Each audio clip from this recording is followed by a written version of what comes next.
Nós já voltamos ao assunto de hoje, mas agora é momento jurídico com o doutor Eduardo Berbigier. Seja bem-vindo, doutor. Muito obrigado, Joyce. É um prazer estar aqui novamente.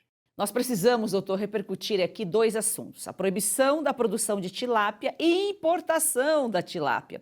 O governo de Lula quer incluir a tilápia na lista de animais exóticos e invasores. Ainda que negue a proibição do cultivo brasileiro, os produtores estão apreensivos, claro, porque do governo da esquerda só se espera o pior. Tudo que dá certo, eles são contra e trabalham para prejudicar. E a tilápia, doutor, representa 70% da produção de peixe no país. Agora, ao mesmo tempo que o tema está em discussão, está a caminho do Brasil uma carga de tilápia importada do Vietnã pela JBS. Não é muita coincidência, doutor? Pois é, Joyce. Classificar a tilápia como um animal exótico invasor não significa proibir sua produção, mas dificulta muito o licenciamento ambiental. Nós vemos hoje já uma média de 2 a 3 anos para licenciar um criatório de tilápia. Então, já é um prazo bastante longo, né? E nós vimos que a tilápia demorou anos para se desenvolver aqui no Brasil como uma alternativa às pequenas propriedades rurais. Nós vimos que foi um investimento alto, longos anos de pesquisa, de investimento para que os criatórios fossem sendo desenvolvidos. E agora o Brasil se tornou um importante criador, é o quarto maior criador do mundo de tilápia. Então, é muito tempo, já 2 a 3 anos para esperar para licenciar um criatório de tilápia. Agora, classificando a tilápia como uma espécie exótica ou invasora, nós vamos ter ainda mais tempo, e isso se não tivermos recusadas a maioria das licenças, né? E ainda mais a insegurança jurídica, não vamos saber o que o IBAMA vai exigir e como que o IBAMA vai proceder com esses licenciamentos, né?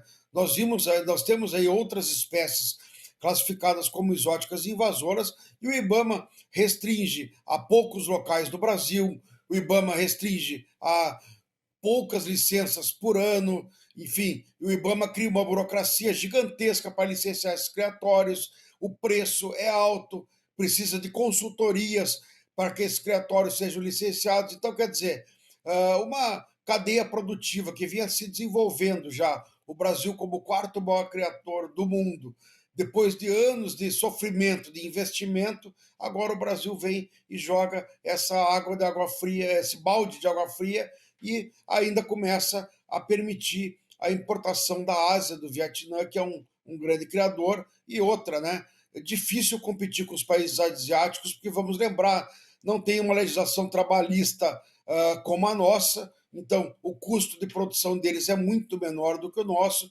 as regras ambientais deles praticamente não existem, então são países que vão trazer os peixes a custos bem menores do que os nossos, né? Carga tributária muito menor.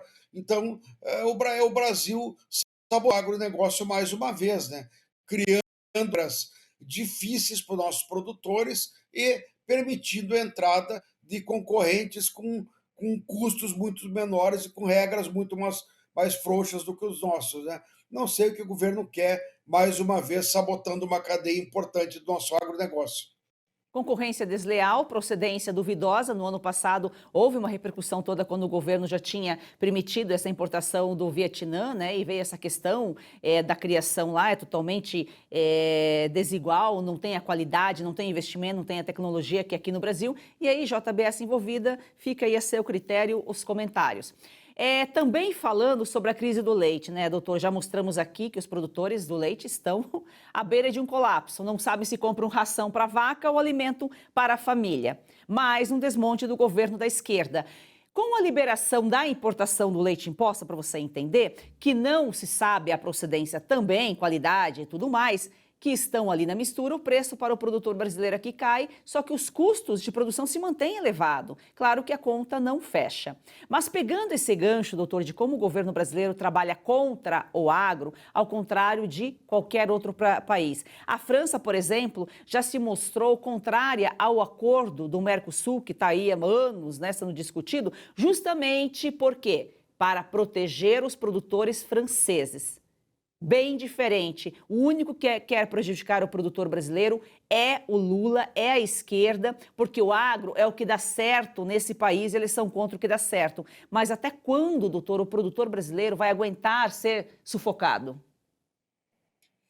A cadeia do leite tem enfrentado problemas, custo de produção altíssimos, com ração, o preço do milho também alto, que é uma das bases, né, da alimentação animal. Então, quer dizer, problemas sérios, o preço também do leite com estabilidade, né?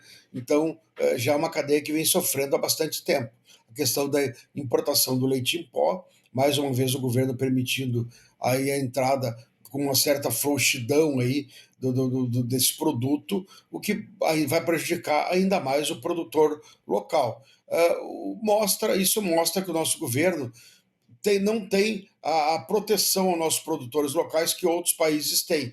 Nós vemos excessos em alguns casos e nós vemos proteções corretas em alguns países. Nós vimos toda essa briga com relação aos Estados Unidos, e isso mostra o seguinte: os Estados Unidos, durante anos, teve políticas totalmente abertas para alguns locais, e o Donald Trump, uma hora, disse o seguinte: não, peraí, vamos equacionar as tarifas, porque eu preciso proteger a minha indústria, a minha produção local, e ele está correto em termos, em proteger, porque houve uma migração muito grande da indústria americana para a China e para alguns locais, e é isso que ele está fazendo. Na Europa, já falamos aqui várias vezes sobre o acordo União Europeia-Mercosul, né, que foi celebrada, que era a primeira a intenção, né, de celebrar o acordo.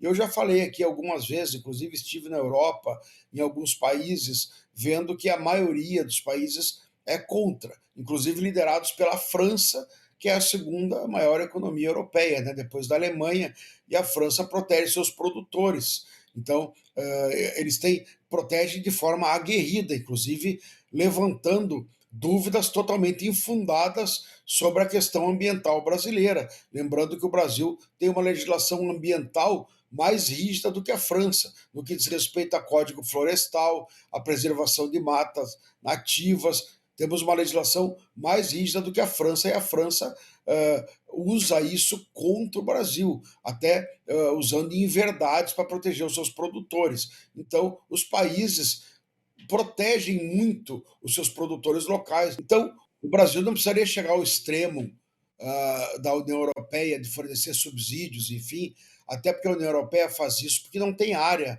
né? Tem países lá com áreas pequenas, climas severos, e o Brasil tem com mais condições de produção. Agora, o Brasil poderia, pelo menos, não sabotar o agro. Nós já falamos aqui, se o governo não interferisse de forma negativa, como faz agora na questão da tilápia, ou pelo menos fosse um pouquinho mais coerente na questão das importações, com relação à questão do leite em pó, já seria bom. Pelo menos protegesse um pouquinho o seu produtor, já seria ótimo. Não precisa chegar ao extremo do protecionismo como na Europa, mas pelo menos preservar um pouco a cadeia produtiva brasileira e não jogar contra o agro como tem feito. O governo tem uma política de juros, uma política de crédito, uma política tributária, uma política de logística, onde o governo é contra o agronegócio brasileiro. Isso é um absurdo. Nós vemos os governos mundiais favorecerem o agronegócio, e o Brasil, que tem um agronegócio campeão mundial, né, em produtividade, joga contra o agro, esse governo principalmente. Isso é uma vergonha. Doutor, quero ouvir sua opinião. Foi preso nesta quinta-feira o ex-presidente do INSS, Alessandro Stefanuto, pela Polícia Federal. Ele foi demitido do cargo em abril, depois que o escândalo aí veio a público. É, ah, parece-me que até um pouco tardiamente, né? A Polícia Federal, claro, está fazendo as suas investigações. Não queremos que ninguém seja preso injustamente, né? Para depois ter a sua vida liquidada, né? E depois ser solto por não ter provas. Mas me parece que havia bastante provas contra o ex-presidente do INSS, enfim. Mais um escândalo nesse governo, né? Vimos também aí alguns presidentes, alguns dirigentes da CONTAG, se não me engano, essa entidade, né, da agricultura, também afastados. É uma vergonha, né? Bilhões e bilhões de reais descontados, né, de agricultores aposentados. Então, é a farra com dinheiro público, né?